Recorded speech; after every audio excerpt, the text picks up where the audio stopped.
You are free now, my sister. Free and safe. You have no idea what I've been made to do. I know about Marlowe. If you hadn't got me out, that would be me in there. We need to help. Go!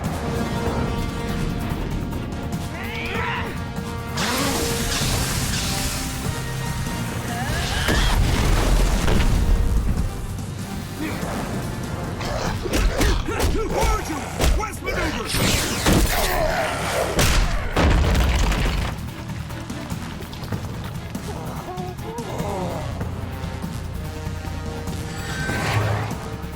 Everyone on board! Now!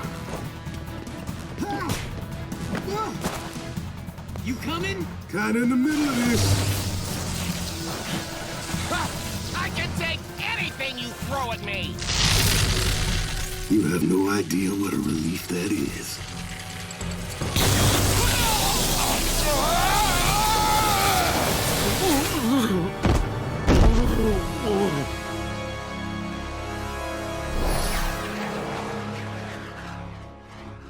Thank you. Merci beaucoup.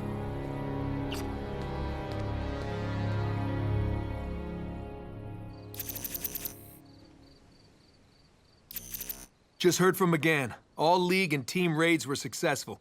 Rescued teens from every granny trafficking depot are safe at the Taos Metahuman Youth Center. Congratulate yourselves.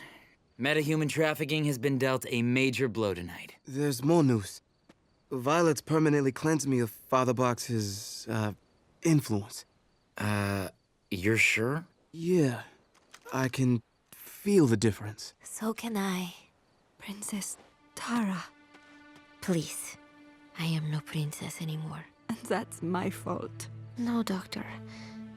I am well aware my uncle threatened to kill me if you didn't activate my metagene. And I am also aware that you're the only person who was kind to me during that time. Then you can forgive me? If I can be forgiven my sins, how can I not forgive others theirs? And you say you're no longer a princess. Tara, I want you to meet Violet Harper. My girlfriend. Girlfriend?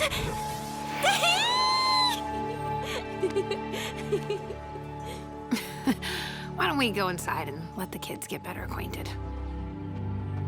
Oh, Connor, before you go in... McGann's gonna kill me. Not sure what to do with Vic. But Geoforce, Terra, Halo, and Forager?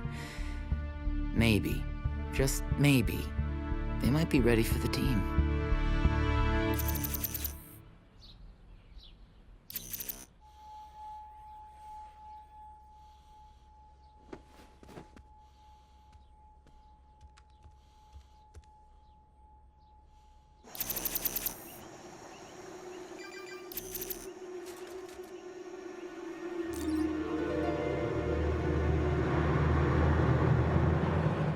Hey everybody, it's Charlie. They finally aired the Young Justice finale for the first half of the season. There will be a second half of the season, so I'll explain what's going on, but we just got a tee-up for the next big arc, and it's going to be based on Teen Titans The Judas Contract, so we have to break it down. If you're new to the channel, I'm doing Young Justice videos and DC Universe videos. Be sure to subscribe to get everything. Doom Patrol is the next big TV show. I'll remind people about the schedule at the end of the video too, and when the second half of the Young Justice episodes are going to air this year. So don't worry, you're not going to have to wait that long to get the rest of the Young Justice Season 3. It's like the next big story arc. So starting with that end scene, Deathstroke secretly plants Tara Markov, Tara from the Teen Titans comics, inside Nightwing and Miss Martian's Young Justice team as a teaser for their next big story arc, which is going to be Young Justice's version of Teen Titans The Judas Contract. If you haven't read the comics or you didn't see the animated Teen Titans Judas Contract movie that DC released last year, that's where Tara pretends to be their friend and teammate going on missions, and in this Young Justice version of that storyline, trying to take down the Light, the League of Shadows, the Reach, any of their evil subgroups who are members of the Light,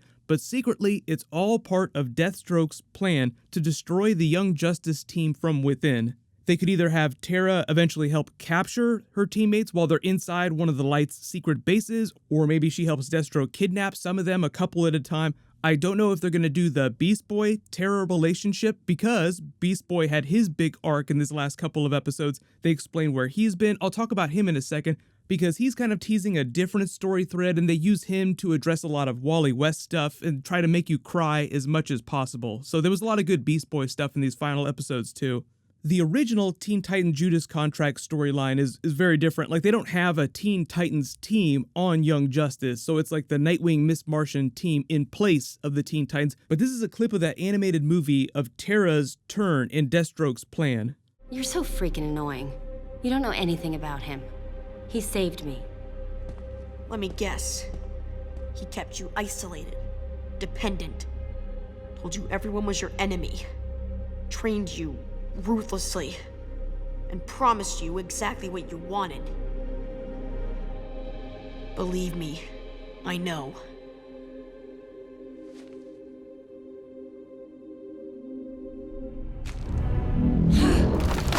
I've always hated you.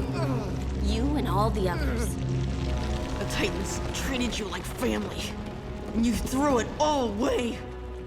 There are a couple of things from that storyline that I don't think that they're going to do, like Terra in the comics had a relationship with Deathstroke. Obviously, that's the creepiest thing ever, and this version of Terra is way younger than comic book Terra, so I don't think they're going to do anything like that. Maybe in this version, he'll be like her twisted surrogate father, manipulating her without her really realizing it, so she feels like more of a victim. We can talk more about that when we get the second half of the episodes, and we actually see what it's going to look like. But the main arc of the first half of this season, this first block of 13 episodes, was taking down the metahuman trafficking ring and finding and rescuing Terra. So that's how they bookend the season. Yay, we found her, we dismantled most of their metahuman trafficking on Earth, and we brought her back, but surprise twist, it was all part of Deathstroke's plan to allow them to do this. So it lets you know what a badass Deathstroke is, that he was able to play Batman and all these other people, and how long he's been planning this. Because in one of the earlier episodes, Batman and his team infiltrate the island where Deathstroke was keeping the League of Shadows. He's the new demon's head. We don't know how that happened because in an even earlier episode, Ra's al Ghul says, I'm no longer the demon's head. I'm not leading the League of Shadows, but he won't say who is, and he doesn't offer any explanation for how Deathstroke took them from him, if it was some sort of fight or something else went on within the light.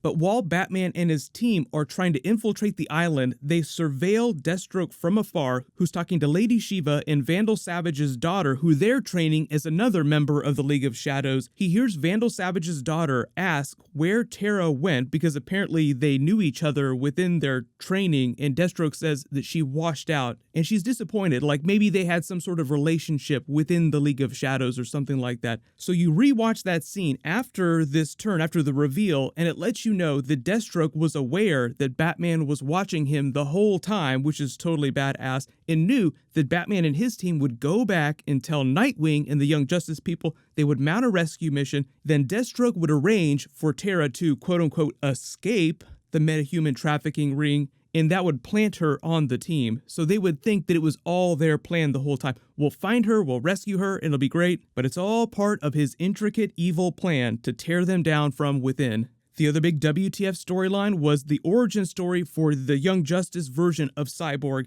It's a little different from the comic book version from the Justice League movie versions, but essentially it hits all the same beats. In this version of things, he's a little bit younger. He's a high school football player, not a college football player. His father's still at Star Labs, but he's experimenting on one of Darkseid's father boxes instead of a mother box for the Justice League. And the accident happens in the father box is what bonds to him and turns him into Cyborg. The new gods of New Genesis, Highfather, Orion, the good people, they're the ones that create the mother boxes. So mother box is good, father box is evil. That's why Cyborg freaks out on everyone. But they also use this storyline to reveal that it's the living spirit of a dead mother box that's bonded with Halo, and that explains where all of her powers come from and all this ancient knowledge that she doesn't really know that she has. She can fly, she can bring people back to life from most deadly wounds, she can heal pretty much anything, she can project energy blasts, she can form shields, now we know that she can open boom tubes, she can basically do anything that a mother box can do,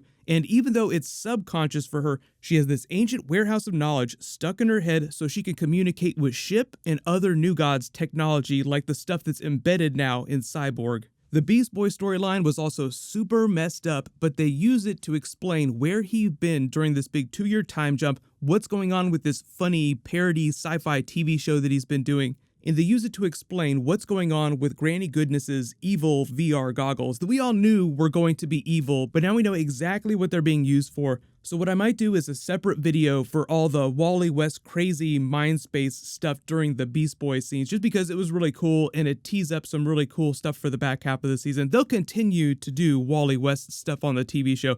Big explainer for when the rest of the episodes are coming and the rest of the schedule for this year. So second half of season 3, the second block of 13 episodes, will air at the beginning of June, right after the Doom Patrol finale, because Doom Patrol is starting February 15th, which is just a couple weeks away. What'll happen is the Super Bowl is coming up. There'll be a crazy number of comic book trailers during the Super Bowl for Avengers Endgame and probably for some other stuff, but otherwise things will be pretty normal. Click here for all my Young Justice Season 3 videos, and click here for my brand new Spider-Man Far From Home Sinister 6 video. Thank you so much for watching. Everybody stay awesome. I'll see you guys tonight.